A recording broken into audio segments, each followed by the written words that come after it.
नमस्कार, न्यूज 24 देख रहे हैं आप। मैं हूं आपके साथ डॉक्टर मीना शर्मा। आज बात करेंगे राजस्थान की राजधानी गुलाबी शहर यानी जयपुर की लोकसभा सीट पर, जिस पर 8 विधानसभा सीट है और उनमें से किशनपुर और आदर्श नगर को छोड़ दें तो ये 2 कांग्रेस के पास है और बाकी 6 जो इस लोकसभा क्षेत्र में आती हैं बीजेपी के पास है। बीजेपी का कब्जा है, बीजेपी की मजबूत सीट है, बीजेपी का गढ़ है और बीजेपी की उम्मीदवार है मंजू शर्मा।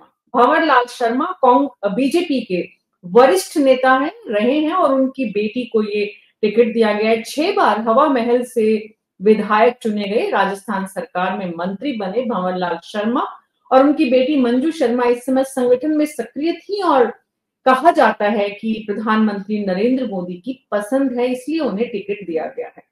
वहीं कांग्रेस के कैंडिडेट के नाम पर है प्रताप सिंह खाचरियावास, अशोक गहलोत सरकार के मंत्री। हालांकि भैरव सिंह शेखावत जो कि राजस्थान में बीजेपी के वरिष्ठ नेताओं, दिग्गज नेताओं में एक रहे, उपराष्ट्रपति बने, उनके परिवार से आते हैं, पहले बीजेपी का ही हिस्सा थे, फिर कांग्रेस में गए, कांग्रेस के अंदर मंत्री भी बने, मुखर नेता के रूप में अपनी पहचान बनाई। लेकिन हाल ही में हुए विधानसभा चुनाव में अपना सिविल लाइंस से विधानसभा चुनाव हार गए, वो भी गोपाल शर्मा, वरिष्ठ पत्रकार, उनसे।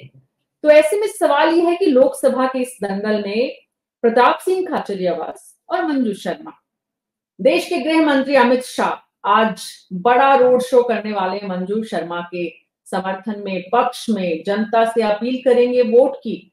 तो मंजू शर्मा को कितनी चुनौती दे पाएंगे प्रताप सिंह खाचरियावास और इस लोकसभा की गणित क्या कुछ कहती है, हम हमारे वरिष्ठ मेहमानों के साथ अगले 1 घंटे में समझने की कोशिश करेंगे। क्या इतिहास है, क्या वर्तमान है और आज की गणित जो है वो किसके पक्ष में जाती है। हमारे साथ करणवीर सिंह कांग्रेस पार्टी के प्रवक्ता है, सनी सेबेस्टियन जी वरिष्ठ पत्रकार हैं, जगदीश शर्मा जी वरिष्ठ पत्रकार, राजीव तिवारी जी वरिष्ठ पत्रकार, डॉक्टर मुनेश अरोड़ा उदयपुर से वरिष्ठ पत्रकार, गुलाब बत्रा जी जयपुर से, वेद माथुर जी अजमेर से। आप सभी का बहुत बहुत स्वागत है।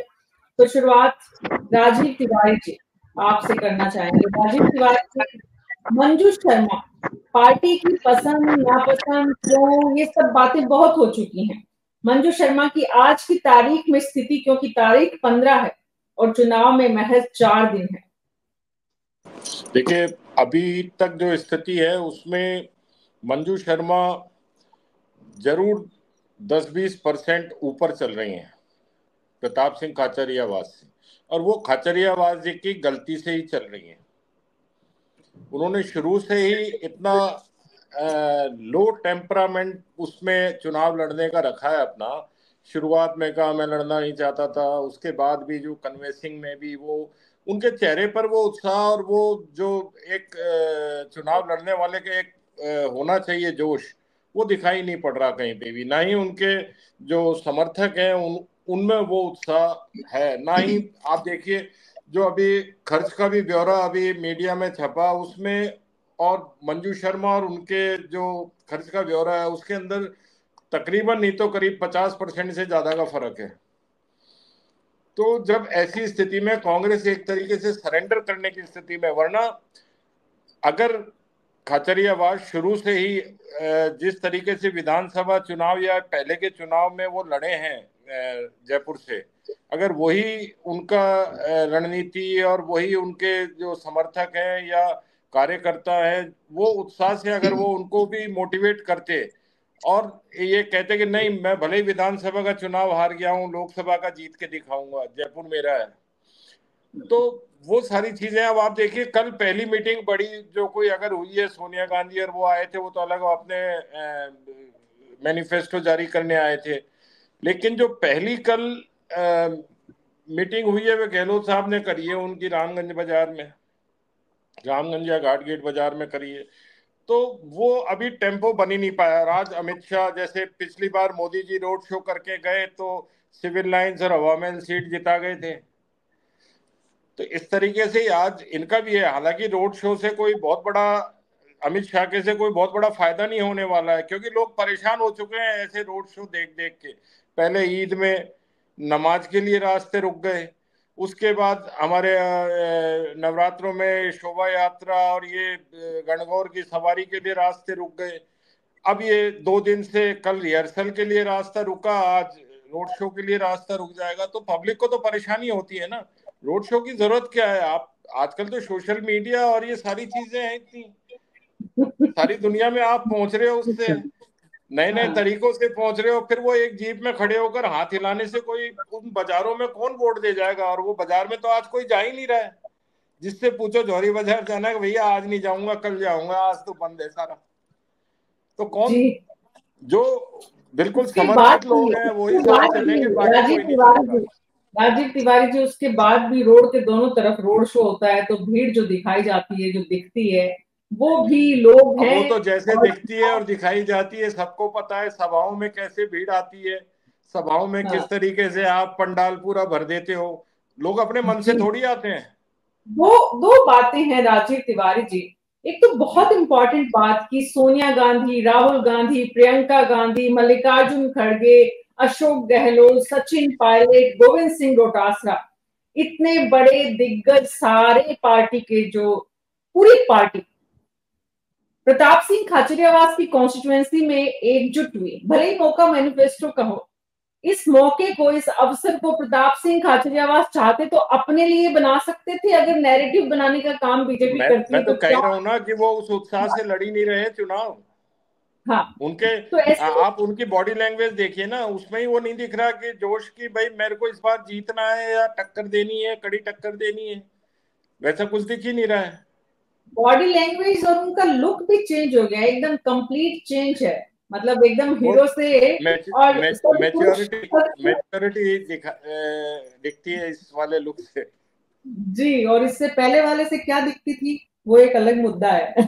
सनी सेबेस्टियन जी, जो पहले सरकार में मंत्री रहते हुए प्रताप सिंह खाचरियावास ने जो मेकओवर बनाया हुआ था, जो गेटअप अपना रखा हुआ था और उससे जो संदेश और आक्रामक राजनीति वो करते थे, आज उनके तेवर एकदम बदल गए हैं।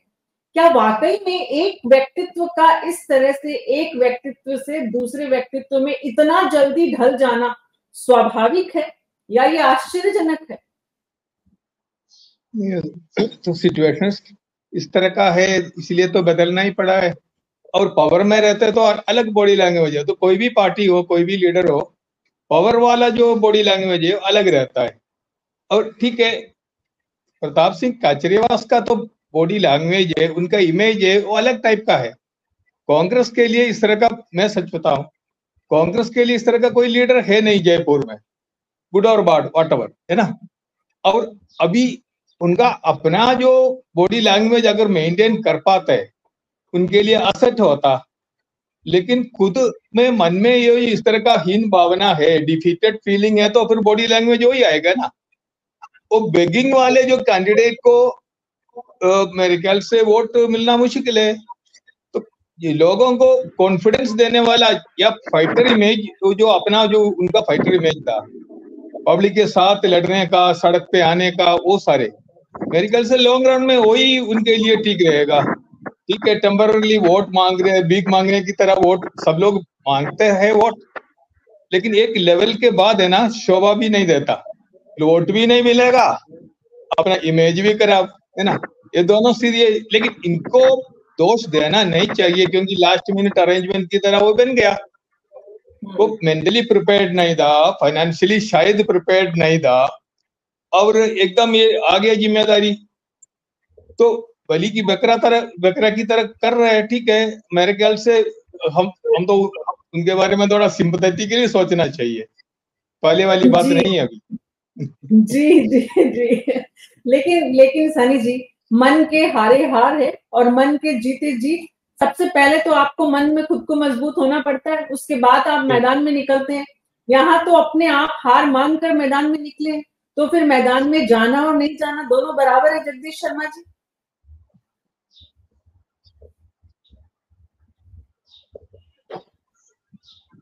ऐसा है मीना जी, जो सनी जी कह रहे हैं वो बात, उसको मैं भी एंडोर्स करता हूँ। प्रताप सिंह खाचरियावास जो है वो पॉलिटिशियन कम एक्सटॉर्निस्ट ज्यादा लगता है। और पहले काम थोड़ा बहुत किया भी है उन्होंने इस तरीके।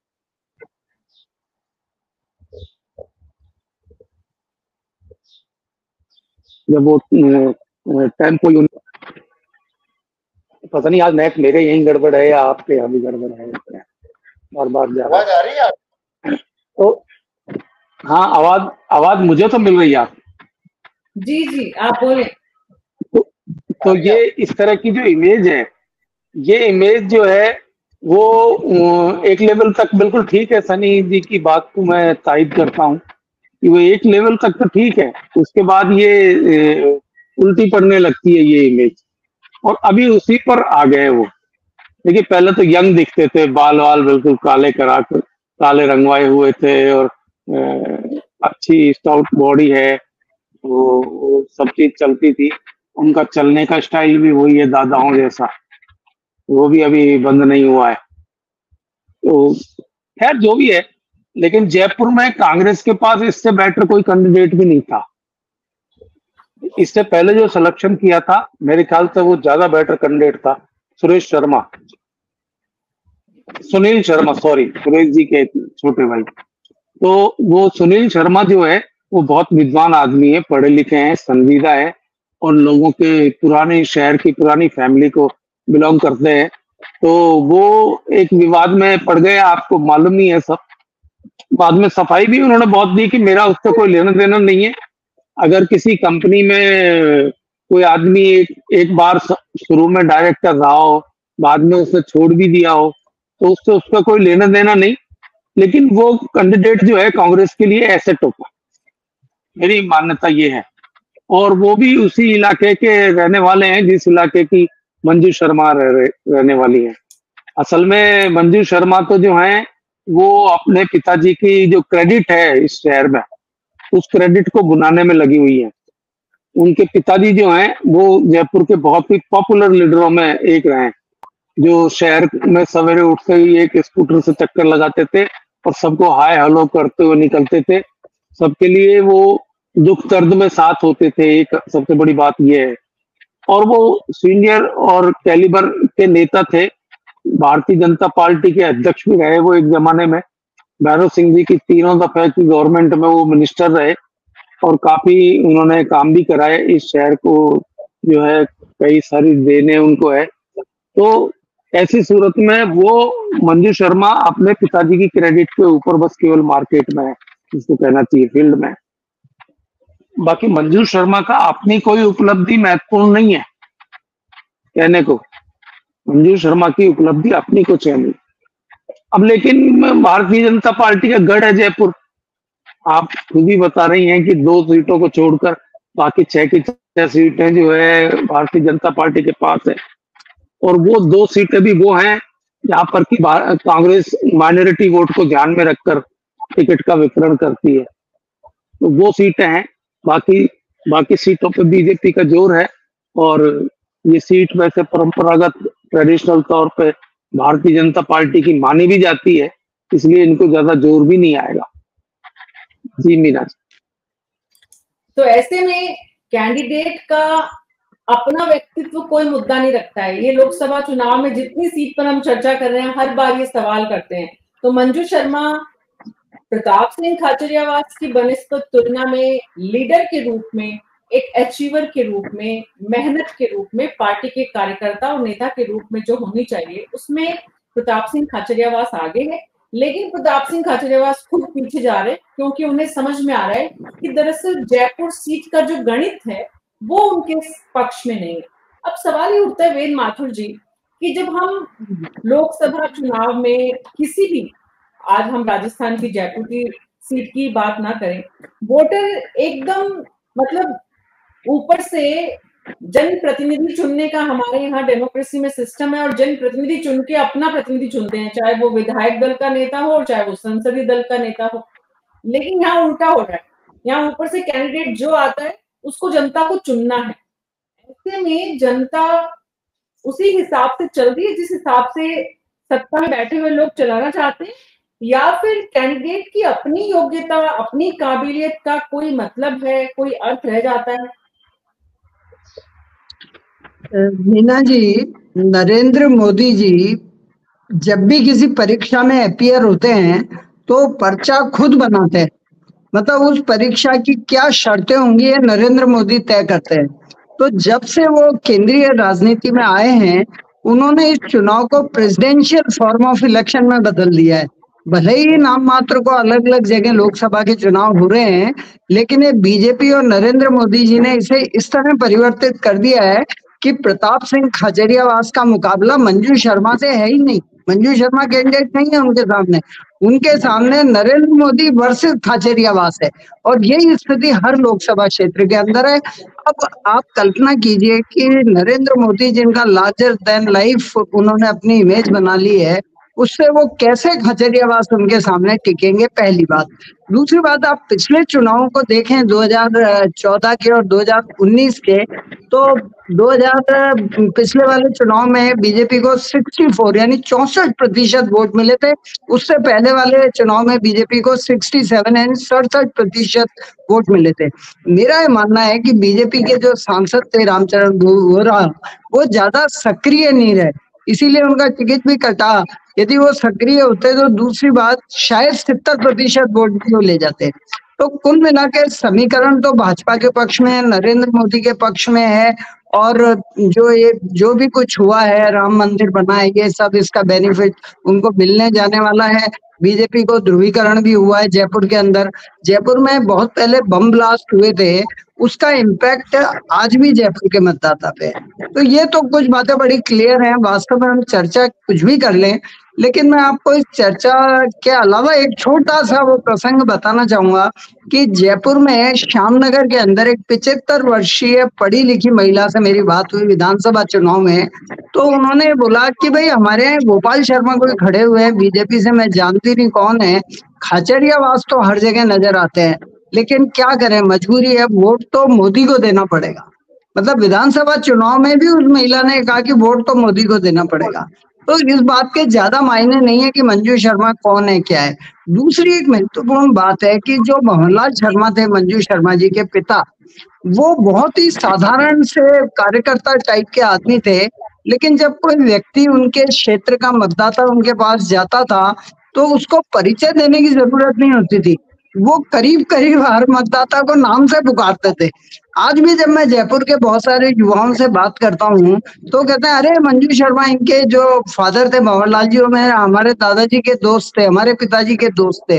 तो वो जो पुराना शहर था जयपुर, ठीक है वहां के लोग हैं, चाहे वो मानसरोवर में जाके बस गए या सांगानेर में, वो मतदाता तो जयपुर लोकसभा क्षेत्र के ही हैं। तो वो जो उनके फादर की गुडविल है, मंजू शर्मा जी के फादर की, उसका बेनिफिट उनको निश्चित रूप से मिलेगा। अंत में मैं एक बात और आपसे शेयर करना चाहूंगा कि देखिए, प्रताप सिंह खाचरियावास की छवि है वो बड़ी एरोगेंट रही है। मेरी कई उन्हीं के जाति के लोगों से बात हुई तो उन्होंने कहा कि साहब राजपूतों के 50 से 55% से ज्यादा वोट उन्हें नहीं मिलेंगे। तो मैंने कारण पूछा तो उन्होंने कहा साहब इसके दो कारण है, एक तो सनातन की तरफ हमारा झुकाव राजपूतों का, और दूसरा उनका एरोगेंस, वो एरोगेंटली पेश आते हैं, भूल जाते हैं कि सामने वाला कौन है। इसमें मैं एक कन्हैयालाल सेठिया, एक बहुत मशहूर लोक लेखक हुए हैं जो राजस्थान में छोटी छोटी कहानियां लिखते थे, उनकी एक 3 लाइन की मैं कहानी आपको सुनाना चाहूंगा। वो पूरी तरह तो प्रताप सिंह खाचरियावास पे फिट नहीं बैठती है, फिर भी काफी उनसे मिलती है। कि एक बार क्या हुआ कि एक चींटी पहाड़ पे चढ़ गई, तो पहाड़ पे चढ़ने के बाद उसने कहा जी ये तो हाथी घोड़े तो बहुत छोटे छोटे से जीव जंतु है, क्योंकि पहाड़ से उसको वो बहुत छोटे छोटे नजर आ रहे थे। तो उसने कहा इनको तो मैं ही पीट दूंगी। लेकिन जब वो चींटी नीचे उतर के आई और उसने हाथी को और शेर को देखा तो वो घबरा गई उनको देख के, अरे तो इतने बड़े हैं। तो प्रताप सिंह खाचरियावास जब सत्ता में थे, पूरी चीफ मिनिस्टर भी उनकी बात मानते थे, और ये मैं कह सकता हूँ कि सरकार बचाने में भी उनका महत्वपूर्ण रोल रहा। जब वो कैबिनेट मंत्री थे, दबंग मंत्री थे, पूरी सत्ता पावर सब कुछ उनके हाथ में थी।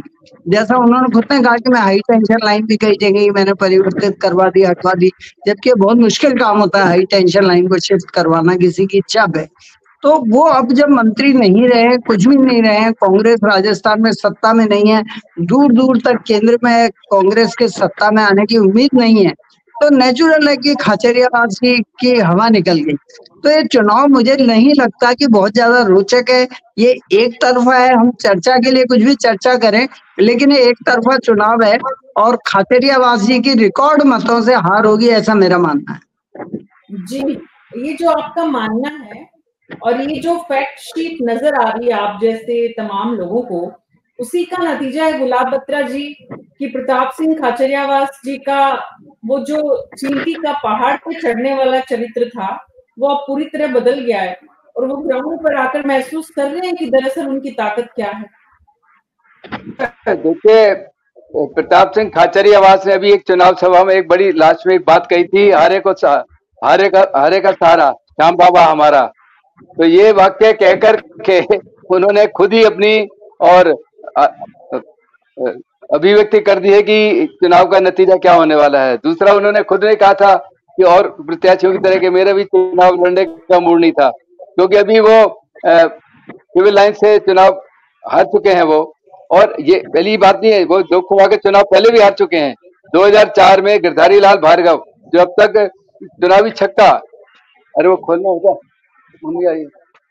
अब तक जो जयपुर की राजनीति में चुनावी छक्का लगाने वाले गिरधारी लाल भार्गव थे। गिरधारी लाल भार्गव ने और 1989 से महाराजा भवानी सिंह को पराजय शुरू किया और उनके सामने कांग्रेस ने एक के बाद एक दिनेश स्वामी जैसे, रघु शर्मा जैसे, प्रताप सिंघवी, ये खाचरियावास, ये खुद पिछले 2004 में से गिरधारी लाल भार्गव से पराजित हो चुके हैं। यानी गिरधारी लाल भार्गव के सामने 6 कैंडिडेट लगातार महाराजा से लेकर के और राजा से रंग की बगैर बात करें तो 6 चुनाव में पराजित किया गिरधारी लाल भार्गव ने। अब तक जो है 17 चुनाव हो चुके, एक बाई इलेक्शन अलग।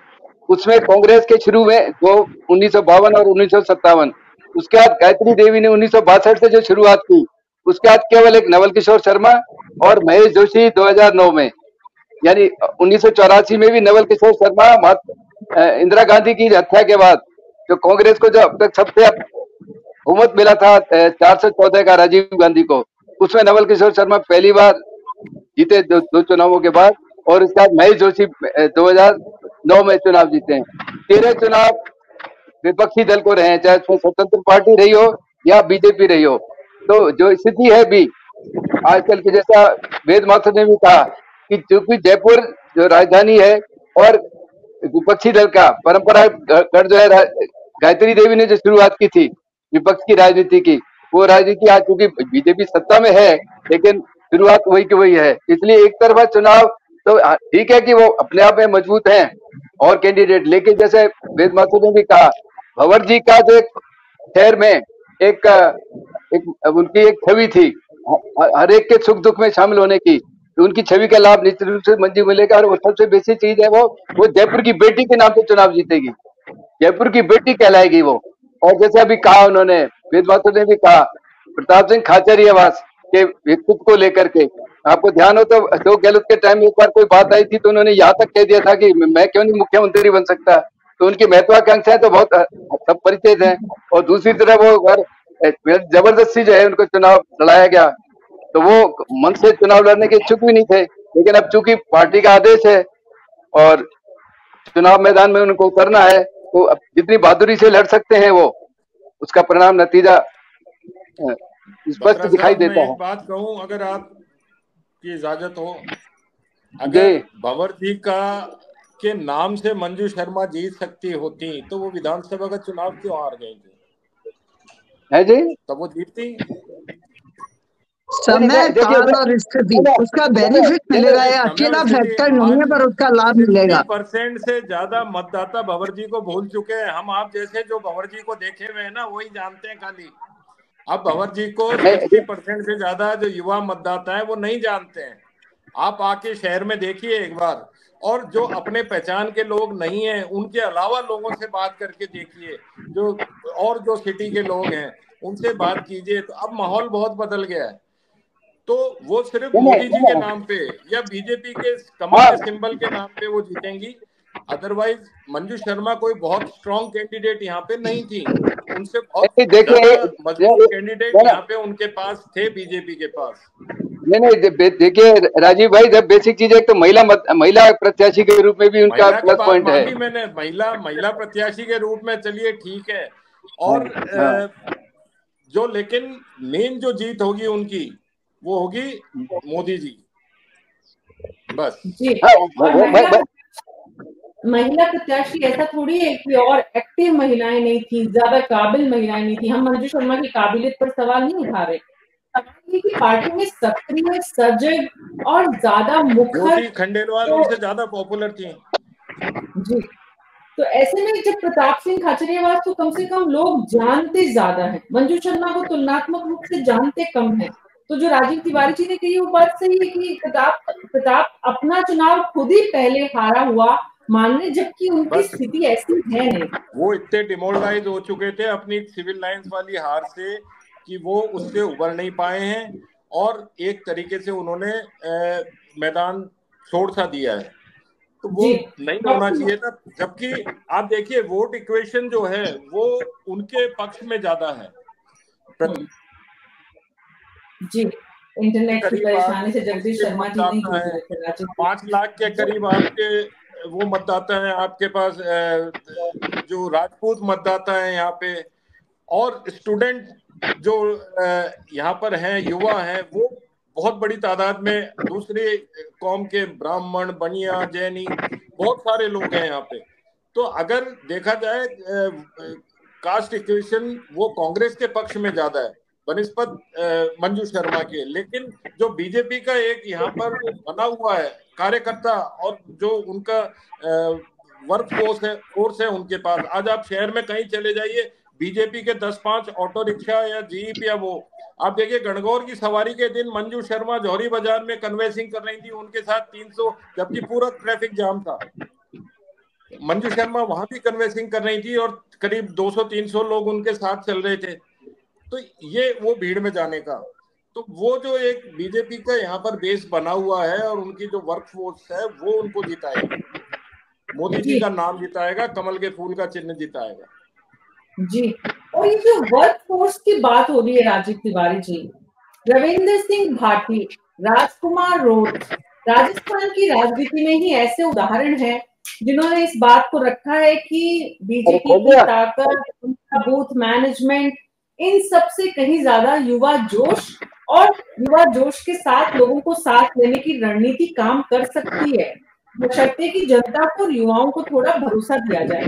सवाल ये डॉक्टर मुनेश अरोड़ा, ये जयपुर की सीट अकेली नहीं है। राजस्थान की 25 में से लगभग 10 से 13 सीट ऐसी है जहां पर कांग्रेस का कैंडिडेट अपनी हार पहले ही मान रहा है, यहाँ उसकी परिस्थितियां ऐसी हैं। प्रताप सिंह खाचरियावास का एक तो खुद का कॉन्फिडेंस इतना जबरदस्त गिरना मतलब साधारण नहीं है। उतना कैसे किसी भी राजनेता का कॉन्फिडेंस महज 2-3 महीने में या एक चुनावी हार से या 2 चुनावी हार से आप अगर इस तरह से रणछोड़दास बन जाते हैं तो फिर आप राजनेता नहीं होते, क्योंकि राजनीति में तो हार और जीत दो ही है। दूसरी बात ये है कि अगर आपने राजनीति में सब्सटेंशियल कॉन्ट्रीब्यूशन नहीं दिया, अगर आपने राजनीति में सत्ता में रहते हुए अपने साथ लोगों को जोड़ने की बजाय लोगों को धमकाने का काम किया, इसलिए ऐसी स्थिति में आज प्रताप सिंह खाचरियावास पहुंचे।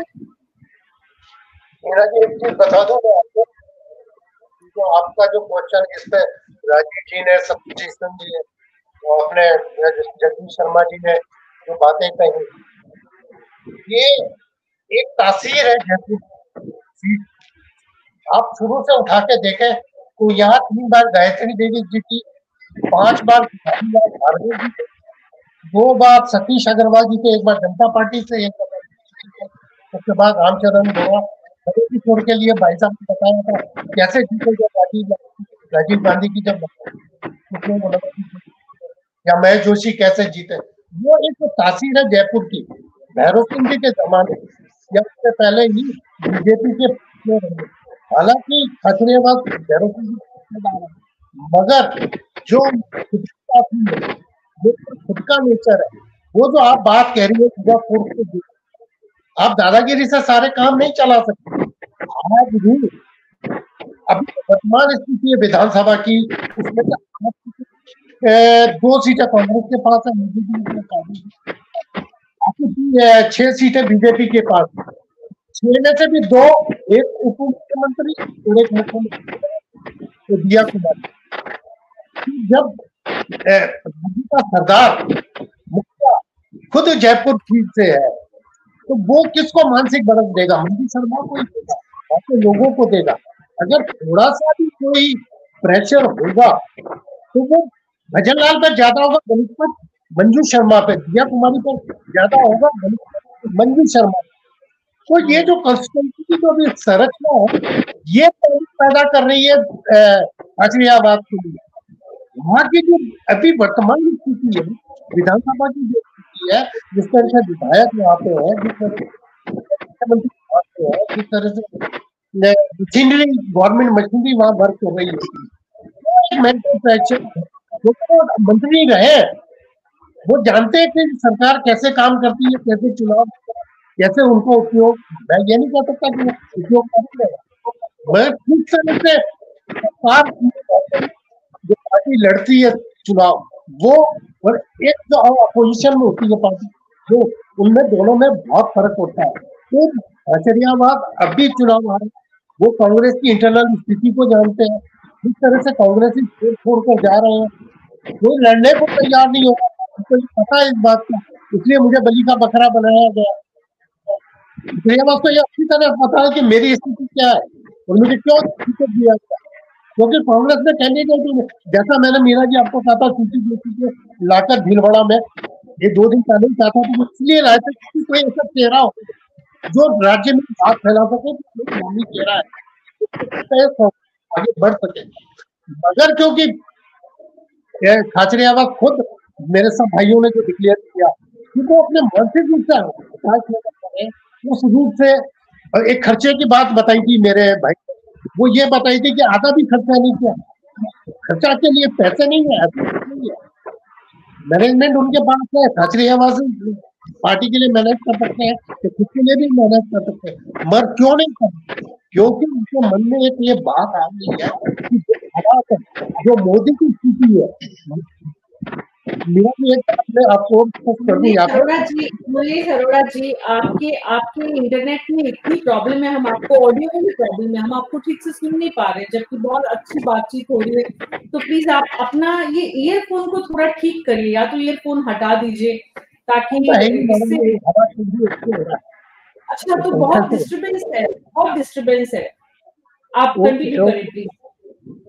मैं एक बात कह रहा था, दूसरा में अभी मोदी जी ने जो कहा आरक्षण बंद नहीं होगा, दूसरा संविधान चेंज नहीं होगा, ये बात कहने की जरूरत मोदी जी को क्यों पड़ी, क्योंकि कांग्रेस कहीं ना कहीं सफल हुई है लोगों तक ये बात पहुंचाने के लिए, मगर खाचरियावाद क्यों नहीं उस बात को पहुंचा सके, जो मुद्दे हैं वो खाचरियावाद मुद्दा तो क्यों नहीं लाया जा सके, क्योंकि कांग्रेस का एक्टिंग नहीं है। जयपुर के जो हालात है, जिस तरह की स्थिति है, उसमें वो एक्टिव कर नहीं सक रहा, यही एक मेन कारण जी। तो सत्ता में कैबिनेट मिनिस्टर रहने के बाद और सत्ता में रहने के बाद और राजनीति में इतना अनुभव होने के बाद प्रताप सिंह खाचरियावास छात्र राजनीति से अपनी शुरुआत करने के बाद भी अगर आज इतने डिमोरलाइज हैं, तो सनी सेबेस्टियन जी एक बात साफ है कि एक तरफ प्रताप सिंह खाचरियावास है जिन्हें मालूम है कि उनके साथ न सचिन पायलट है, न अशोक गहलोत है और ना ही कोई और बड़े नेता जिनके लिए स्टेज पर हो, जो आए कि नहीं प्रताप सिंह खाचरियावास को जिताने से ही उनका भविष्य, उनका वर्तमान सुरक्षित होगा। वहीं दूसरी तरफ मंजू शर्मा है जिनके लिए दिया कुमारी भी मेहनत कर रही है, दिन रात पुरजोर मेहनत कर रही है, और मुख्यमंत्री भजनलाल शर्मा भी मेहनत कर रहे हैं, और बाकी टीम भी जयपुर की। तो ये बड़ा फर्क है जो कैंडिडेट की कॉन्फिडेंस को कम करने, हालांकि प्रताप सिंह खाचरियावास अपनी स्थिति ऐसी क्यों बना पाए कि आज उनके साथ कितने समय होने के बाद उनके पास लीडर्स नहीं है, उन पे ट्रस्ट नहीं है, या जिनको वो अपने हक से अपने साथ अपने मंच पर ला नहीं सकते, तो प्रताप सिंह खाचरियावास की ऐसी स्थिति क्यों बनी सनी जी? नहीं, उनके लिए लेवल प्लेइंग ग्राउंड तो था ही नहीं शुरू से। लास्ट मिनट में पार्टी जो हाईकमांड के जो ऑर्डर के हिसाब से उन्होंने फील्ड में मना नहीं किया, लड़ने से मना नहीं किया, जैसे डॉक्टर सीपी जोशी जी ने भीलवाड़ा से लड़ने से मना नहीं किया, तो पार्टी के लिए एक तरह का कमिटमेंट है और सैक्रिफाइस है, सैक्रिफाइस ही बोलना चाहिए। तो उस हिसाब से पार्टी लीडर्स को उनको सपोर्ट करना चाहिए, ये नहीं कर रहा हूं मैं सपोर्ट नहीं कर रहे, मेरे ख्याल से वो सपोर्ट तो कर ही रहे हैं। आपने कहा बहुत जो बड़ी सभा नहीं हुआ, हो सकता सभा होगा, अभी 2-3-4 दिन तो है ही वक्त। और बाकी कुछ कैंडिडेट्स में एक दिक्कत है, अगर जीतना नहीं है तो पैसा क्यों खर्च करें, इसलिए पैसा बचाने का भी टेंडेंसी होता है। ये खजरीवाल इस तरह का कर रहे हैं, नहीं बता रहा हूं मैं, लेकिन इस तरह का जनरली टेंडेंसी होता है। लोग बोल रहे हैं पोस्टर नहीं है, बैनर नहीं है, कटआउट नहीं है। मैंने काफी दिन के बाद एक ऑटो रिक्शा देखा आज, इसमें इनका जो पोस्टर वगैरह और लाउड स्पीकर में जो बोलते हुए जा रहे हैं, फर्स्ट टाइम देखा आज मानसरोवर में। Anyway, otherwise compare to Manju Sharma, Kejriwal too much bigger leader है, युवा है कंपैरेटिवली, और उनका लेगेसी अभी तक तो है मंजू शर्मा से ज्यादा है। ठीक है, उनका पिताजी का लेगेसी है मंजू शर्मा जी का, लेकिन वो खुद कुछ कर नहीं पाई। इवन म्युनिसिपल जो है कॉर्पोरेशन जो चेयरमैन भी नहीं बन पाई कभी भी, और एक्टिव भी ज्यादा एक्टिव भी नहीं थी। लेकिन ठीक है, मैं मतलब यंग जनरेशन का नहीं हूं, मैं जो भंवरलाल जी को जानता था पर्सनली, जैसे राजीव तिवारी जी या जो जगदीश जी जानते थे, उनको जानता था। उनका बहुत इज्जत लोग उनका बहुत इज्जत करता था, और वो खुद गाड़ी चलाता था, और लास्ट में जाके खुद जिप्सी चलाता था ओल्ड एज में भी।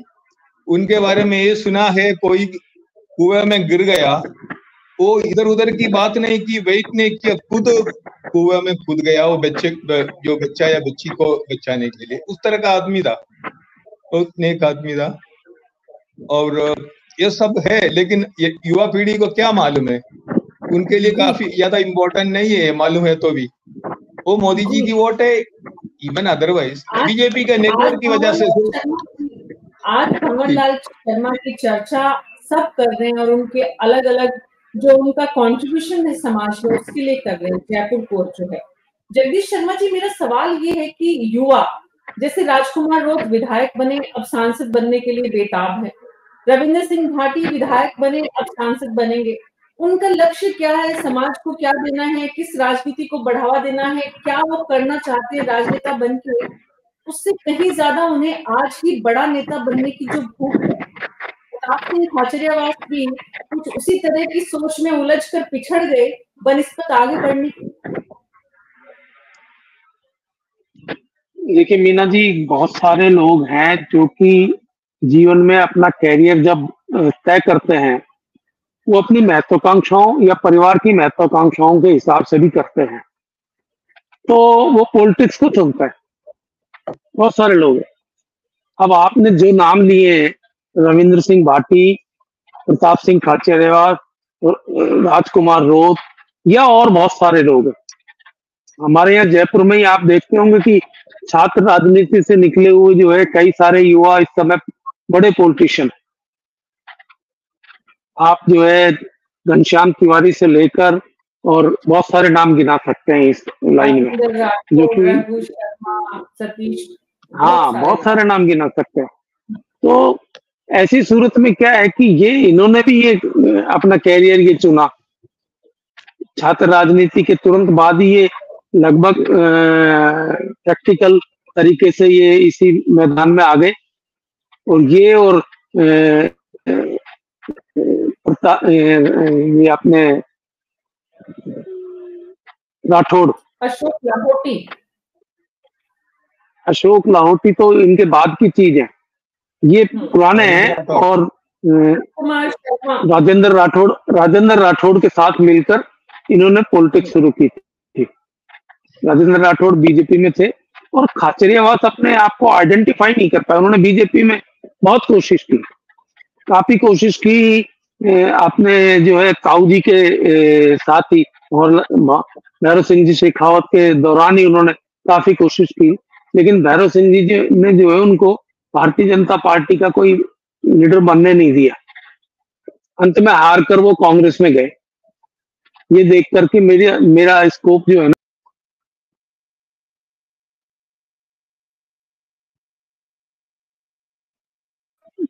जगदीश जी से कनेक्ट करते हैं। तब तक राजीव तिवारी जी, सवाल ये है कि जमीन लगातार छात्र राजनीति से यहाँ तक आप पहुंचे, लेकिन आज आप मैदान से बाहर खुद ही हैं। ऐसे में जयपुर का जो चुनाव है लोकसभा का, वो एक तरह से वन साइडेड चुनाव बन चुका है। इस चुनाव में कुछ भी रोमांच या इसमें अमित शाह को रोड शो करने की वाकई में जरूरत भी थी कि नहीं? जब हम जितने लोग चर्चा कर रहे हैं उसमें तो वो कहीं और अपनी ऊर्जा लगाते, जहां जरूरत थी तो ज्यादा बेहतर नहीं होता? देखिए, राजनीति और राजधानी में जब वो रोड शो करेंगे तो उसका संदेश पूरे राज्य में जाएगा, और जो जयपुर में वो भीड़ इकट्ठी कर पाएंगे और जो यहाँ का रोड शो का सीन बनेगा, जैसे आप देखिए मोदी जी ने मैक्रो को लाके यहाँ पे रोड शो किया तो उसमें हवा महल भी दिखा, साहू चाय वाला भी दिखा, जौहरी बाजार का वैभव भी दिखा, त्रिपोलिया बाजार भी दिखा। तो ये सारी चीजें हैं, वो उसका संदेश दूर तक जाता है। और भीड़ जो यहाँ पे जुटती है, बीजेपी का चूंकि ये गढ़ है और बहुत सारे लोग, और बाजार का उस समय 8 बजे 7:30 8 बजे का जो टाइम होता है, पीक आवर्स होते हैं, लोग जो दुकानदार होते हैं वो भी अपनी दुकान बढ़ाकर बाहर तमाशा सा देखने खड़े हो जाते हैं।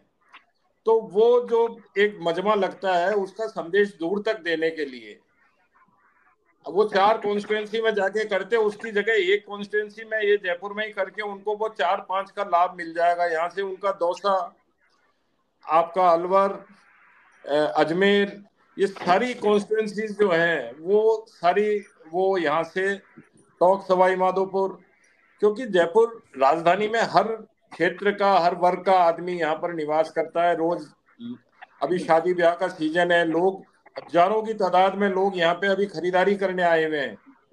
आप कटले में जाइए अभी ये पुरोहित जी के कटले में या खंदे में, तो वहां देखिए कि आप साफे वालों के यहाँ लाइन लग के लोग साफे सेट कर रहे हैं कि भाई हाँ ये वाले साफे 50 से ये 20, क्योंकि आजकल बारातियों के लिए भी साफे जरूरी होते हैं। और बारात में महिलाएं जाती हैं, उनकी डोंगड़ियां भी एक जैसी होती हैं। तो आप वहां पे आप घुस नहीं सकते, इतनी भीड़ है वहां पे। और वो भीड़ क्या है, जब देखेंगे कि हाँ मजमा जा रहा है बहुत तगड़ा, तो वो सब देखने खड़े होंगे, तो रंग बिरंगा जो वो पूरा माहौल होगा, तो उससे बढ़िया और एक राजनीतिज्ञ को क्या चाहिए? ठीक बात है। भीमराज जी, दूल्हा आपका घोड़ी पे चढ़ने से पहले ही फरार होना चाह रहा है। देखिए, मैं थोड़ा सा सॉरी फील करूंगा कि मैं ऑन द वे था अभी आज जयपुर के अंदर। अभी मैं जिस जगह खड़ा हूँ यहाँ भी पूर्व मुख्यमंत्री अशोक गहलोत रंधावा साहब की सभा होने वाली है। मैं सभा को लेकर थोड़ा बिजी था, इसलिए मैं थोड़ा लेट हुआ। कोई बात नहीं। Thank you Bhimraj. तो बताइए आप क्या पूछना चाहते हैं? सवाल तो मैंने पूछ लिया, आप सुनना नहीं चाह रहे। कांग्रेस पार्टी का प्रत्याशी मैदान में नजर ही नहीं आ रहा है। यहाँ पर दूल्हे के साथ मान लीजिए वो कौन से साफे पहने, बेचारे कैडर पार्टी के कार्यकर्ता, लेकिन ना साफे न साफे पहनने वाले। सब दिख रहे हैं मैडम, जिस नजरिए से देखेंगे लोग तो सब नजरिए से दिख रहा है। प्रताप सिंह कोई नया आदमी नहीं है जयपुर के लिए। छात्र राजनीति से लेके आज तक देखोगे, जिसी भी काम के लिए, जिस संघर्ष के लिए, जिस आंदोलन के लिए याद करेंगे तो प्रताप सिंह ने ये नहीं देखा कि पार्टी मेरी पार्टी का सरकार है या विपक्षी पार्टी की सरकार है। वो जनता के लिए हमेशा लड़ा। जैसे ताजा उदाहरण मैं दूं कि जयपुर के कांग्रेस सरकार थी, गहलोत मुख्यमंत्री थे, तो उन्होंने जयपुर के 2 भाग किए। तब उन्होंने कहा कि जयपुर रहेगा, जयपुर उत्तर और दक्षिण नहीं बनेगा। और आप कोई सा भी आंदोलन उठा लियो, पिछली सरकार में हिंगोनिया गौशाला का ले लीजिए, जयपुर में मंदिर तोड़ने का ले लीजिए, राजस्थान में शिक्षा के 15,000 स्कूल बंद करने का मामला ले लीजिए, किसान आंदोलन ले लीजिए, लाल कोठी ले लीजिए, पृथ्वीराज नगर ले लीजिए, कौन सा आंदोलन नहीं है जिसके अंदर प्रताप सिंह खाचरियावास से लड़ा नहीं हो। हाँ ठीक है, मंजू दीदी को दिया है टिकट, वो हमारी बड़ी बहन है, हम उसका वेलकम करते हैं, बहुत अच्छी बात है। बट संघर्ष का और काम का जब याद किया जाएगा तो मंजू शर्मा को कहीं नाम नजर नहीं आएगा। आप जयपुर में निकलेंगे, कोई आदमी के लिए प्रताप सिंह खाचरियावास नया नाम नहीं है। और छात्र राजनीति से आज 25-30 सालों से राजनीति कर रहे हैं और संघर्ष के लिए जाने जाते हैं। जब ये कैबिनेट मिनिस्टर थे तो 24 घंटे इनका घर का दरवाजा हमेशा गरीब, पीड़ित, न्याय और किसान मजदूर के लिए खुला रहता था, और इन्हीं के जनता न्याय करती है। ऐसा नहीं है कि जितना एक तरफा माहौल बोल रहा है, ऐसा कुछ नहीं है। मैं भी फील्ड में रहता हूँ और आपको 4 तारीख को आपको नतीजे अच्छी तरह सुनने को मिलेंगे। भीमराज जी आप बताइए ना, माहौल कैसा है, आपको क्या दिख रहा है? आपको प्रताप सिंह खाचरियावास का आत्मविश्वास, जोश, उनका जुनून, उनका कैंपेन कैसा नजर आ रहा है? मैडम कैंपेन अच्छा है, कैंपेन में कोई दिक्कत नहीं है, कैंपेन अच्छी है और उनका कॉन्फिडेंस बहुत अच्छा है, कार्यकर्ता बड़े मैनेजमेंट के साथ लगे हुए हैं और सीनियर नेतृत्व का भी हमें मिल रही है, वो भी हमारे सभाएं कर रहे हैं। आज कल सभा थी गहलोत साहब की आदर्श नगर के अंदर नवाब के चौराहे पे, कल फिर खो नागौरियन के अंदर सचिन पायलट की सभा की अभी परमिशन लेके आया हूं मैं, वहां भी सभा होगी। आज अशोक गहलोत और मैं इनके रंधावा साहब की सभा है, तो इसलिए कंटिन्यू सभाओं का दौर है, रोड शो भी करने जा रहे हैं हम लोग, सब कुछ करेंगे, ऐसा कुछ नहीं है, कहीं चिंता करने की हमें तो नजर नहीं आ रही है और हम बड़े कॉन्फिडेंस है कि हम चुनाव जीतने जा रहे हैं। आप चिंता कर ले तो आपका ही कल्याण है, हमारा थोड़ी है। हमारा काम तो चर्चा करना है, बताना है आपको कि कितनी चिंता करनी है आपको। अब आपकी मर्जी, आप कितनी करना चाहें और कितनी नहीं करना चाहें। यहाँ पे पैनल में जितने लोग बैठे हुए हैं, अगर वो सब एक सुर में कह रहे हैं कि प्रताप सिंह खाचरियावास का इस वक्त आत्मविश्वास जो है वो काफी कम है, वो लगता नहीं है कि कैबिनेट मंत्री के तौर पर जिस रूप में वो पेश आते थे, आज लोकसभा के कांग्रेस के उम्मीदवार के रूप में वो उस रूप में पेश नहीं आ रहे हैं। तो इसकी वजह क्या है, जानना ही चाहते हैं। जयपुर के लोगों के बीच में आप जा रहे हैं, तो आप एक तरफ अमित शाह रोड शो कर रहे हैं, आपके यहाँ कौन बड़े नेता, यहाँ तक कि सोनिया गांधी, राहुल गांधी, प्रियंका गांधी और पूरा कांग्रेस लीडरशिप, कांग्रेस के अध्यक्ष मल्लिकार्जुन खड़गे विद्यानगर में पहुंचे, लेकिन प्रताप सिंह खाचरियावास उसे एक अवसर नहीं बना पाए, क्यों ऐसा? देखिए मैडम, सबकी प्रचार करने की हर पार्टी की और अलग अलग रणनीति होती है। हम हमारे तरीके से प्रचार करें, वो अपने तरीके से प्रचार करें। उनका रोड शो हो रहा है तो हमारा भी रोड शो होगा। हम अलग अलग जगह नुक्कड़ मीटिंगें, बड़ी सभाएं सब कर रहे हैं और लोगों से कंटिन्यू हम हर माध्यम से हम जुड़ना चाहते हैं। सोशल मीडिया भी है और पेपर से मीडिया भी है, सब तरीके से हम जुड़ना चाह रहे हैं और सभाओं का दौर कंटिन्यू जारी है और वार्ड वाइज हमारी मीटिंगें हो रही है, ब्लॉक वाइज और मंडल वाइज हम मीटिंगें कंटिन्यू कर रहे हैं और कंटिन्यू कार्यकर्ता हमारे डोर टू डोर भी कैंपेनिंग कर रहे हैं। जी, आपकी बात को मानते हैं। तो ऐसे में 15 तारीख है, आज 4 दिन महज बचे हैं। 4 दिन में चुनाव की दिशा पूरी बदल गई हो। गुलाब बत्रा जी, ऐसा कोई चुनाव आपको याद आता है?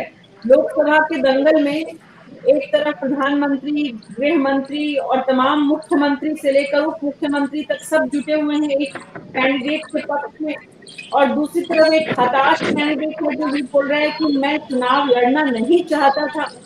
लेकिन आखिरी 3 दिन में पूरे चुनाव की दिशा बदल जाए, ऐसे कुछ उदाहरण आप पेश कर सकते हैं गुलाब बत्रा जी?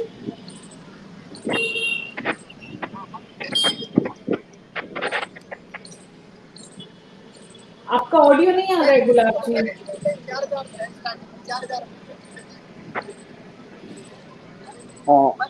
डॉक्टर एपीजे अब्दुल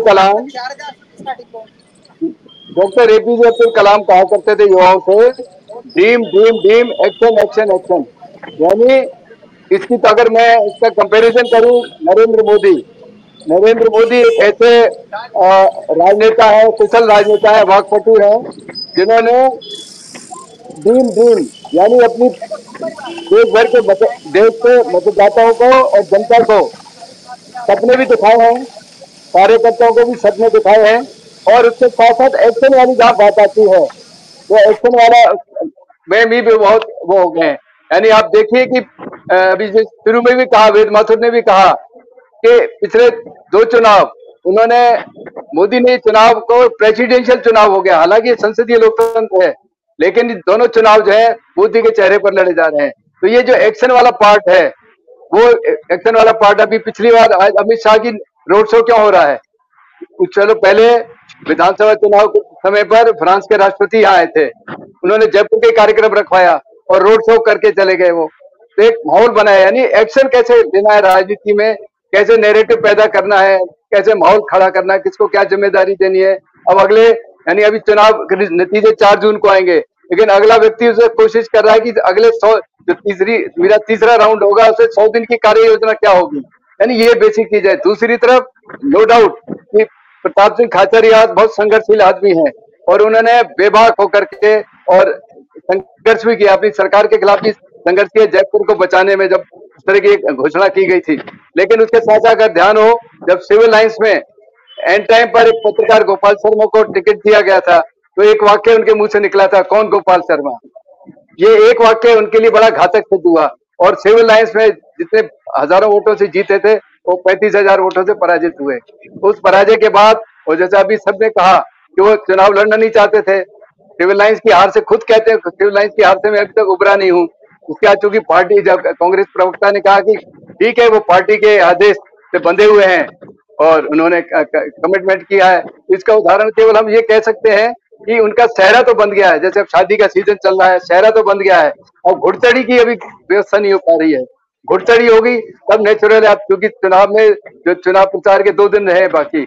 अब ये बात सही है कि मुख्यमंत्री अशोक गहलोत और सचिन पायलट छोटी छोटी सभाएं कर रहे हैं, लेकिन जिस तरह से कोशिश लड़ाई लड़नी चाहिए थी, एक बड़ी सभा, वो अभी तक नहीं हो पाई है। तो ये निश्चित रूप से चुनाव प्रचार का युग है आज, और जो जिस तरह से मतदाताओं को प्रभावित करेगा, फ्लोटिंग वोट जो होते हैं, जो वैचारिक है, जातिगत मतदाता है, वो उस हिसाब से देंगे, लेकिन जो फ्लोटिंग वोट को मतदाताओं को प्रभावित करने का एक माहौल होता है उसमें, और चुनाव नतीजों को प्रभावित करेगा। अब संख्या मार्जिन कितना रहता है ये 4 जून को पता लगेगा। जी जी। तो वेद माथुर जी, एक तरफ मंजू शर्मा है जिनके पिता की विरासत को वो आगे बढ़ा रही हैं अपने कैंडिडेचर के माध्यम से। उन्हें टिकट इसलिए मिला क्योंकि उनके पिता ने बीजेपी को और जयपुर को जो कुछ दिया था उसका पार्टी ने एक तरह से उनको वापस दिया। वहीं दूसरी तरफ प्रताप सिंह खाचरियावास है जिन्होंने जयपुर को, जैसा कि कांग्रेस के प्रवक्ता कह रहे हैं और बाकी सब लोगों का भी कहना है, एक राय में कहना है कि प्रताप सिंह खाचरियावास एक जुझारू नेता है। लेकिन अगर डेमोक्रेसी में ऐसे जुझारू नेताओं की भी मुश्किल घड़ी में, मतलब चुनाव ही तो सबसे, किसी भी नेता के लिए निर्णायक मोड़ तो चुनाव होता है, और चुनाव में अगर नेता पहले से ही पराजित मुद्रा में हो तो फिर वो जुझारू, और जो उसके व्यक्तित्व के लिए, चाहे वो प्रताप सिंह हो चाहे कोई और नेता हो, उनके व्यक्तित्व के लिए जितनी बातें हैं वो बेमानी हो जाती हैं। अगर लोकतंत्र में मंजू शर्मा मजबूत हो जाती हैं, ताकत मुख्यमंत्री की, प्रधानमंत्री की और गृह मंत्री की लगने से, और एक जमीन का नेता कमजोर हो जाता है क्योंकि उसकी अपनी खड़ी हुई ताकत जो है वो सत्ता से कमजोर हो रही है। मीना जी, पहले तो मैं आग्रह करूंगा सभी पैनलिस्ट से कि वो अपना जो माइक्रोफोन है वो ऑफ कर दे। पूरे डिस्कशन में सारे लोग यदि इसको ऑन रखते हैं तो लगातार डिस्टरबेंस आता है। सारे लोग प्लीज इसे ऑफ कर दें जब आप पार्टिसिपेट नहीं कर रहे हैं। तो देखिए, आपका सवाल है, इससे पहले मैं राजीव तिवारी जी ने एक बात कही थी उसको कॉन्ट्राडिक्ट करना चाहूंगा। उन्होंने कहा कि जातीय समीकरण प्रताप सिंह खाचरियावास के पक्ष में है। इसको मैं कतई नहीं मानता। जयपुर में ब्राह्मणों की जो आबादी है वो राजपूतों से 1 लाख से भी ज्यादा है।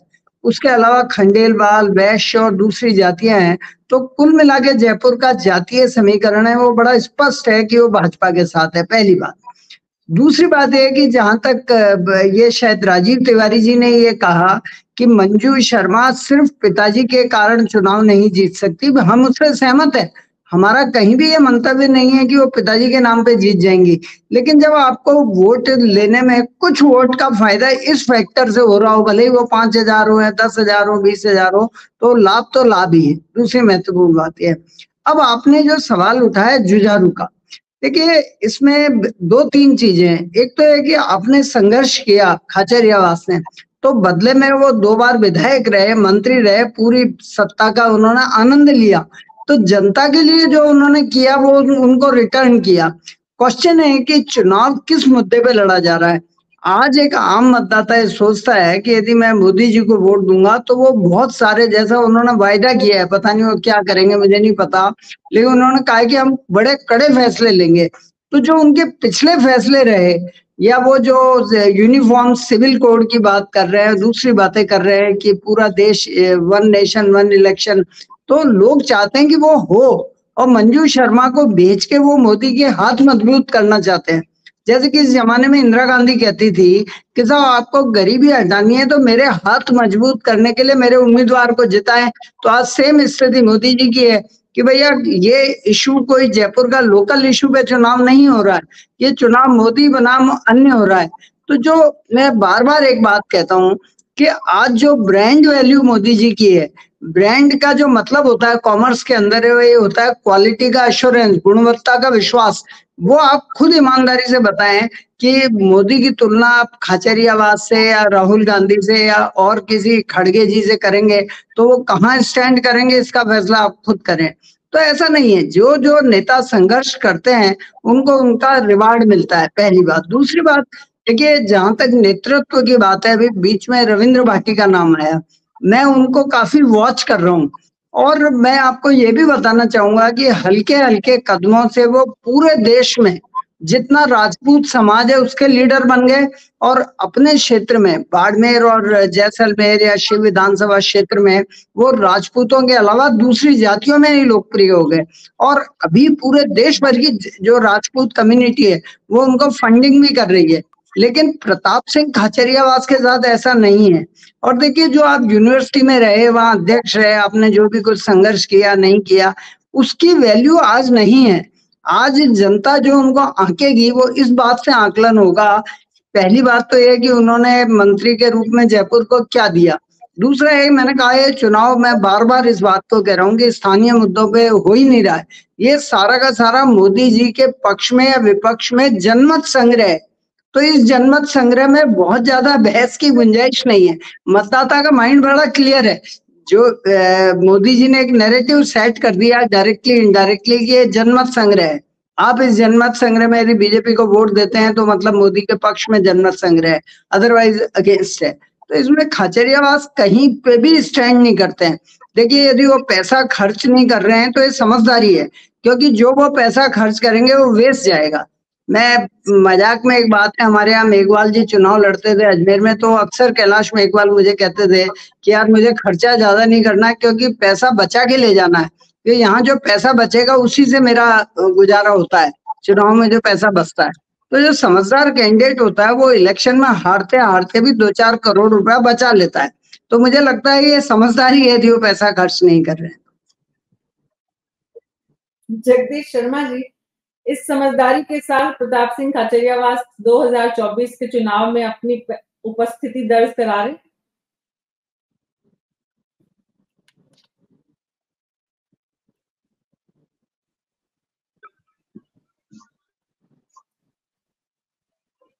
इस वजह से तो उपस्थिति दर्ज नहीं करवा रहे। देखिए, वो अपनी इतने डिस्कशन हुआ उसमें ये नतीजा तो निकल ही गया है कि प्रताप सिंह खाचरियावास चुनाव लड़ने के पक्ष में नहीं थे।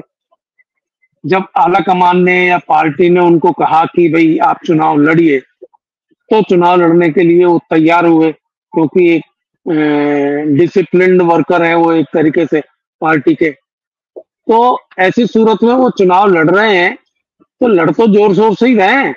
हालांकि रिजल्ट उनको पहले से पता था, जब उनको कैंडिडेट बनाया जा रहा था तब भी उनको रिजल्ट पता था, और उन्होंने शुरू में ही कह दिया था ये बात भी कि जिसका कोई नहीं सहारा उसका श्याम बाबा, वो जो एक नारा लगा था वो पहले ही लगा चुके। तो ये अपना मैसेज दे दिया उन्होंने पब्लिक के बीच में। फिर भी अभी चुनाव की सभाएं भी हो रही हैं, कहते हैं ना कि भाई गीत तो सारे ही गाएंगे, वो गीत तो सारे गाए जा रहे हैं। अशोक गहलोत भी सभा कर रहे हैं एक कोने में जाकर, सचिन पायलट भी एक कोने में जाकर सभा कर लेंगे। तो कहने को सब कुछ होगा, लेकिन चुनाव जो है वो एक पक्षीय लग रहा है।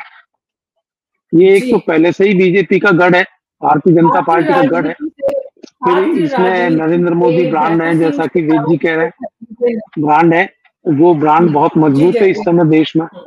तो ऐसी स्थिति में चुनाव हो रहा है।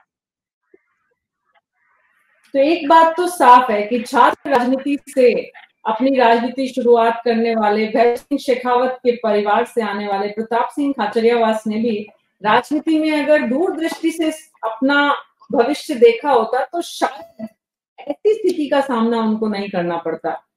कैबिनेट मंत्री रहते हुए अपने आप को जयपुर में और मजबूत बनाते और कभी लोकसभा का सपना देखते तो भी शायद ऐसी स्थिति नहीं आती, ब्रांड मोदी और चाहे कोई और। आप सबका बहुत बहुत इस चर्चा में शामिल होने के लिए। तो आज जयपुर लोकसभा क्षेत्र जो है, जयपुर शहर, वहां पर मंजू शर्मा और प्रताप सिंह खाचरियावास दोनों कैंडिडेट्स को लेकर जितनी बातें सामने आई उससे ये साफ है कि मंजू शर्मा के लिए प्रयास राज्य के मुख्यमंत्री से लेकर उप मुख्यमंत्री और देश के प्रधानमंत्री से लेकर गृहमंत्री तक सभी कर रहे हैं। स्टेक पर मंजू शर्मा का व्यक्तित्व नहीं है, स्टेक पर पार्टी ने मंजू शर्मा को लगाया है। वहीं प्रताप सिंह खाचरियावास आज परेशानी के दौर में है, क्योंकि उन्हें समझ में आया कि परिस्थितियां उनके पक्ष में है और इस परिस्थितियों को पक्ष में बनाने के लिए वो बहुत ज्यादा प्रयास करते हुए भी नजर नहीं आ रहे। राजनीति की ये कड़वी सच्चाई है।